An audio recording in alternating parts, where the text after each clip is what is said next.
Lagi menyaksikan Powerline CNBC Indonesia dan kami juga masih tersambung secara eksklusif bersama dengan Hendra Purnama, Direktur Investasi Mitratel. Pak Hendra, melanjutkan dialog kita dari sebelum jeda tadi. Dalam akuisisi ini juga disepakati komitmen pemesanan menara baru dari Telkomsel sejumlah 1.000 menara dalam 3 tahun ke depan. Dan juga beberapa inisiatif bisnis baru. Lalu seperti apa bisnis baru yang dimaksud? Bisnis baru itu mungkin ada dua, yang satu dari sisi tipe produk yang bisa bermanfaat untuk publik, yaitu misalnya edge computing, ada juga penggunaan solar panel sebagai sumber energi di atas equipment yang terletak di tower, dan juga small cell. Nah, ini semua contohnya sepertinya edge computing itu sangat bermanfaat karena dari sisi user itu bisa menikmati kecepatan internet yang kurang lebih hampir sama kayak fiber optik. Nah, salah satu yang sudah kita lakukan pilot project bersama Telkomsel, itu latensinya itu bisa berkurang sampai dengan level tidak lebih dari 5 millisecond.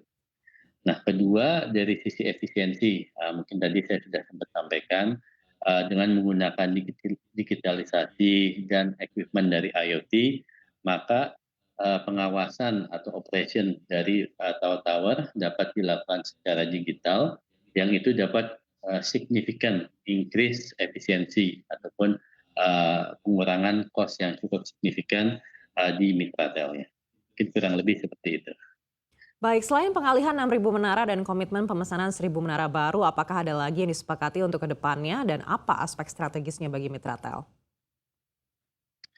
Oke, selain dari penggunaan itu ya perpanjangan kontrak dan, karena sekarang yang kita tahu Telkomsel masih memiliki beberapa tower mungkin sekitar 2.000-an lebih, tapi tower-tower itu saat ini menjadi tower yang, eee, mungkin dibilangi hub tower, sehingga tower tersebut sudah cukup penuh dengan equipment yang dimiliki oleh Telkomsel. Nah, di situ akan sulit buat kita akuisisi ataupun siapapun akuisisi karena penambahan equipment dari potensi tenan lainnya itu akan sangat minimal. Dari sisi kita juga tetap fokus untuk pengembangan bisnis ke depannya, mulai dari organik atau inorganik dan juga peningkatan dari digital, sehingga kita bisa melakukan efisiensi yang lebih itu yang sejalan dengan apa yang kita tanda tangani dengan sponsor. Baik, dan sejauh mana dampak akuisisi terhadap industri telekomunikasi dan apakah keuntungannya bagi operator-operator telekomunikasi dengan keputusan Mitratel mengakuisisi tower milik Telkomsel ini? Jadi sebelumnya tower-tower ini eksklusif hanya digunakan oleh Telkomsel. Nah, dengan kita melakukan akuisisi, kita membuka kesempatan kepada MNO yang lain untuk bisa juga menjadi co-location di tower tersebut. Nah, tower-tower ini itu sekitar 57% lokasinya itu di luar Pulau Jawa, tapi yang lebih penting itu sekitar 80% lebih lokasi dari tower-tower ini terletak di area perkotaan, di mana itu di tempat yang jumlah penduduknya cukup padat, trafiknya cukup tinggi, dan ini merupakan daerah-daerah yang strategis yang bisa sekarang share atau dikolokasikan dengan mobile operator lainnya. Baik, dan sejauh mana dampak ekonomi dan sosial khususnya untuk wilayah luar Jawa? Oke, tadi sekitar 40%-an juga masih berlokasi di luar Jawa. Nah, dengan adanya tower-tower ini akan melengkapi coverage kita ya di seluruh Indonesia. Nah, kita sekarang mungkin meng-cover sekitar mungkin 90% dari total population.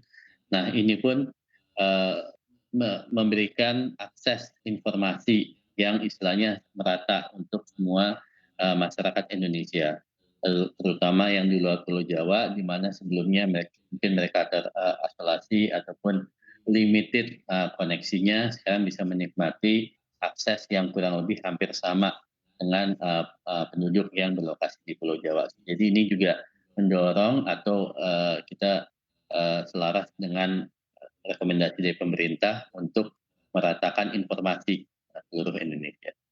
Baik, mungkin terakhir ada closing statement dari Anda, Pak Hendra? Oke, rencana untuk akuisisi tower sebenarnya emang sudah kita sebutkan ya, sudah kita sampaikan sebagai salah satu rencana Mitratel dalam 2 atau 4 tahun ke depan. Nah, tapi tadinya target itu adalah dicapai dalam waktu 2 tahun.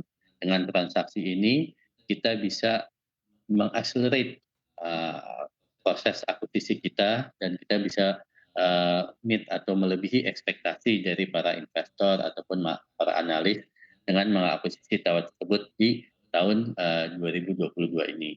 Di samping itu tadi juga sudah disampaikan bahwa kinerja Mitratel di semester pertama ini cukup bagus dan kita harapkan di semester kedua ini kita akan mendeliver performance yang lebih baik.